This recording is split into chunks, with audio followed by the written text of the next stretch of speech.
Hi again. It's been a minute. We just reached that part in the wash cycle, let the listener understand, where I just did not feel like talking or doing much at all. Just was not in the mood. So we're all good now, and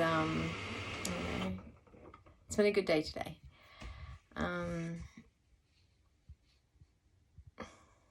Yeah.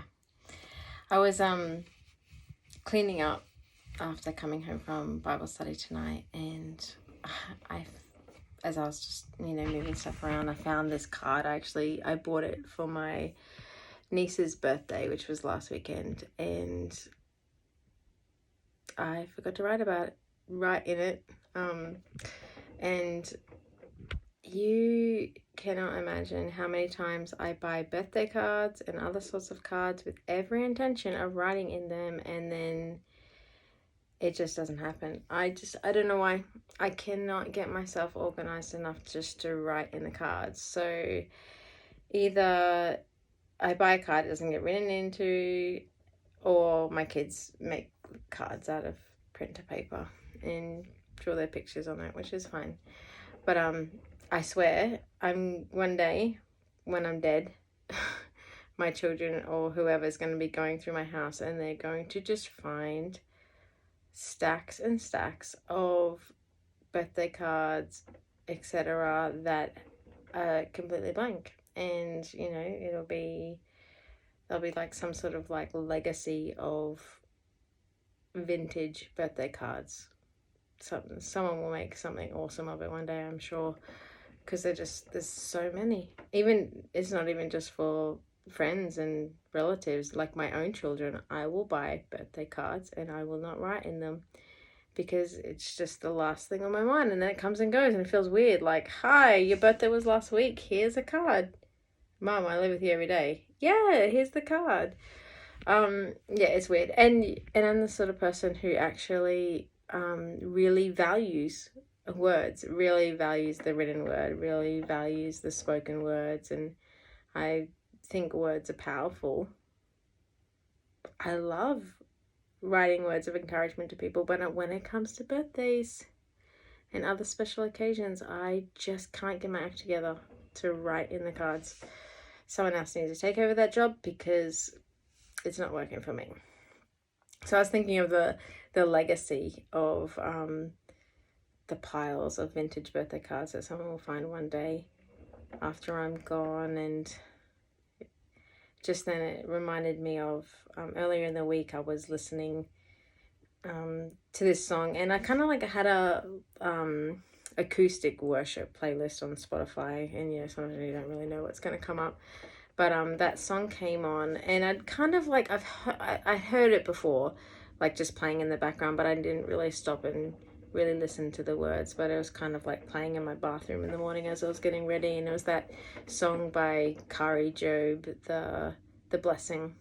Anyway, so I was getting ready, just kind of like singing along, and I never stopped to listen to the words before. And when I heard that part of the song that said, may his favor be upon you, to 1,000 generations, on your children, or on your family, and your children, and their children, and their children. And I just wept. I feel like I'm in my bathroom getting ready, and I'm just weeping at the just that prayer, that God's blessing would be on my family and my children and their children and their children. And I was just so overwhelmed with the goodness of God and the fact that I could believe for that. I could believe that my children will love him, and their children will love him, and their children will love him, and that because of Christ, he can do that. And yeah, it was really moved me. And I said to Dad, actually I came, it was really funny, because I came out of the bathroom and it was just playing, and you know, it was like one of those songs where they repeat the same thing over and over and over. It just, I mean, I usually like the hymns and, you know, the Gettys. And my husband, he's like the opposite. He's, you know, we just have different tastes and that sort of stuff. But anyway, so funny, this song was playing, and he's like, so much noise. He's like, what's with it? And he just turns it off, because he probably assumed, he's like, you know, this is not really the stuff we generally will have playing. So he just thought, this is weird, this is creating too much noise. So he turned it off, and I'm just like, oh man, I was really liking that. Anyway, later on I said to him, we were just singing with each other by the piano, and I said, can you play this song? I said, it's that song that was playing earlier today, and I said, I really like it. God really blessed me by it. So I said, you know, can you play this? So I showed him, I looked up some chords so he can play along.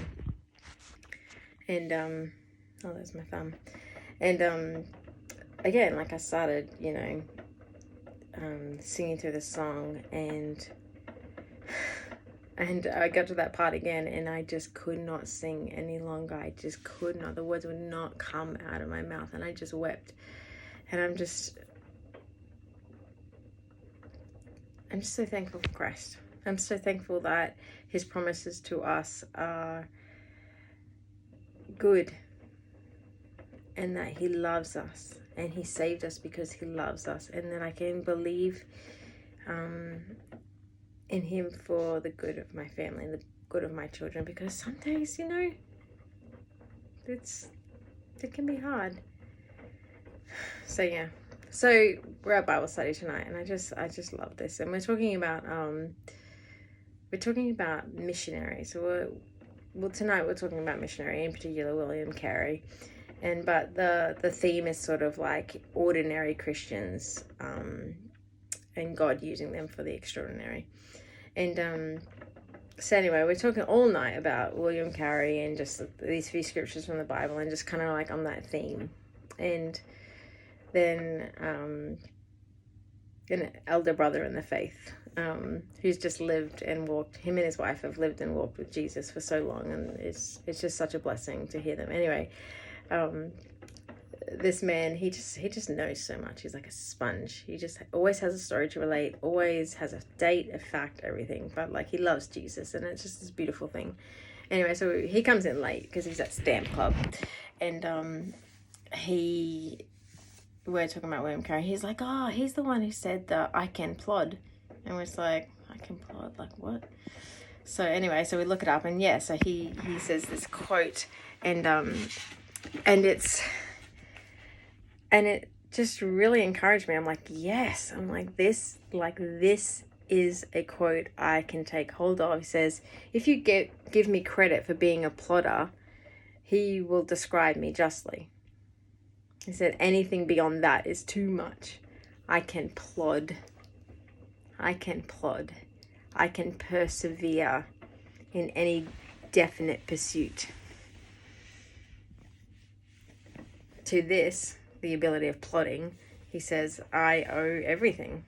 And I just think that's great, because, you know, that plodding, it's like, it's not even like, it's barely walking. It's like, you know, you're like when your feet are heavy and you're just like, you're dragging yourself along, but you're moving forward, you're taking the steps and you're going there. So I just think I can do that. I can plod. I can do that. I love God, and I can plod. And, you know, maybe that's a market. We should just, like, you know, get t-shirts printed like, I plod for God. I can plod for God. It'd be great. I'm in it because, you know, motherhood and walking this Christian life, sometimes it feels like a plod, but if we're moving towards Jesus, that can be enough. That can be enough. And the Lord, he uses the faithfulness of his people, and